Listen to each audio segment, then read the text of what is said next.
You are 5 minutes into a conversation with someone you barely know. Maybe it's a coworker, maybe it's the Uber driver, or maybe it's a friend of a friend at a party you didn't want to attend in the first place.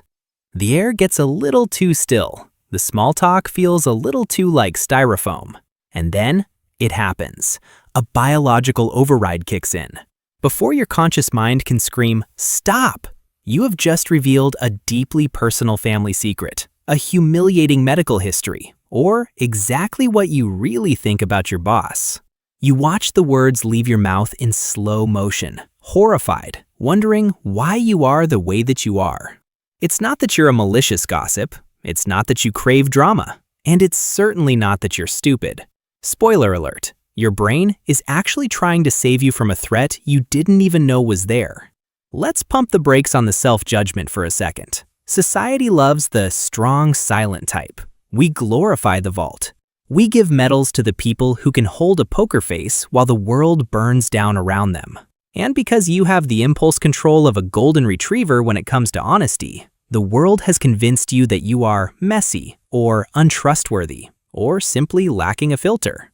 They call you a blabbermouth. I call you a biological truth seeker. Society has been completely wrong about you. You look around and see people effortlessly hoarding secrets like squirrels hoarding nuts for winter, and you wonder why that same act feels like physical torture to you. Here is the uncomfortable truth. You are not broken. You are not weird. You are just operating on an operating system that prioritizes coherence over comfort. To understand why you spill the beans, we have to look at the hardware. Specifically, we need to look at the Anterior Cingulate Cortex, or the ACC. This is the part of your brain responsible for conflict monitoring. Think of the ACC as the check engine light on your car's dashboard. In most people, keeping a secret or telling a white lie triggers a faint amber flicker of this light. It's annoying, but they can drive on it for another 3,000 miles. But in your brain, that check engine light isn't a flicker. It is a blinding, strobe light disco of panic accompanied by a siren. When you hold a secret, whether it's yours or someone else's, your brain registers the discrepancy between what is true and what I am saying as a literal cognitive threat. It comes down to cognitive load.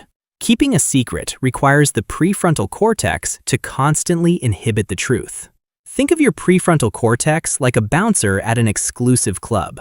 For most people, the bouncer is huge, bored, and effective. He just pushes the truth back inside and shuts the velvet rope. But for you, holding a secret is like asking that bouncer to hold back a tsunami with a cocktail napkin. The energy required for you to maintain the artifice, to monitor your facial expressions, to check your tone, and to remember the lie drains your battery faster than streaming 4K video on 1% charge.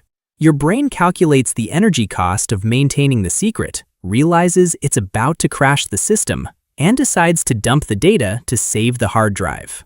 You don't blurt out the secret because you're weak. You blurt it out to regain homeostasis. But here is where it gets interesting. This inability to be a vault isn't a flaw. It is a high-level evolutionary adaptation. You aren't bad at secrets. You are an elite generator of social trust. Evolutionary psychology suggests that in small, tight-knit tribal groups, the person who couldn't hide their intentions was actually the most valuable asset. Why? Because you are predictable. You are safe. When you can't keep a secret, you signal to everyone around you that you have nothing to hide. You are broadcasting a signal that says, what you see is exactly what you get. While the cool kids are exhausting themselves playing 4D chess with their social masks, you are cutting straight through the noise. You are the person who says what everyone else is thinking, but is too terrified to articulate. That isn't a lack of control. That is a surplus of integrity. The math just works differently for you. Your brain equates secrecy with danger and transparency with safety. In a world drowning in fake news, curated feeds, and performative vulnerability, your inability to be anything other than radically honest is a lighthouse. You force intimacy. You skip the small talk and drag people into the deep end. And while it might scare off the shallow swimmers, the people who stay are the ones who actually matter. This likely started way back in your timeline. You were probably the child who was hyper-attuned to the emotional undercurrents of the house. You noticed that when adults kept secrets about money, about feelings, about the marriage, the tension in the house grew thick enough to choke on. Your developing brain recognized a pattern. Secrets equal tension. Truth equals release. You learned that the only way to lower the collective cortisol levels of the room was to pop the bubble. You became the pressure valve for your family system. You learned to read the room, not to manipulate it, but to survive it. If you could just get the truth out into the open, the terrifying ambiguity would vanish.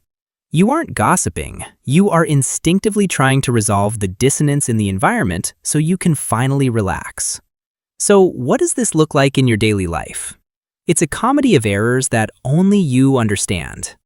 Scenario: you walk into a meeting intending to just listen, and 20 minutes later, you have explained to the entire board why the project is doomed, while your boss looks at you like you just murdered Santa Claus. It's the vulnerability hangover, that specific type of nausea you feel 10 minutes after leaving a social gathering where you realized you told a total stranger about your therapy breakthrough. It's the fact that you are physically incapable of planning a surprise party because your face screams, "I know something," the moment you walk in the door. It's the feeling that your furniture is judging you for that awkward thing you said 3 years ago. You treat conversations like confessionals because your brain refuses to carry the baggage of concealment. Here is your permission slip. Stop trying to be the mysterious, stoic vault. That role is taken, and frankly, it's boring. You are not designed to hoard information. You are designed to circulate it. You are a conduit, not a container. The next time you feel that urge to spill, to be real, to break the silence with something true, don't fight it. Recognize it as your brain trying to return to a state of peace. You're not broken, you're just built different. The world has enough people hiding behind masks. We need someone brave enough to show us what's underneath. If this video just explained your entire life and you're ready to stop apologizing for your intensity, don't scroll. The next video explains why your need for closure is actually a sign of high intelligence.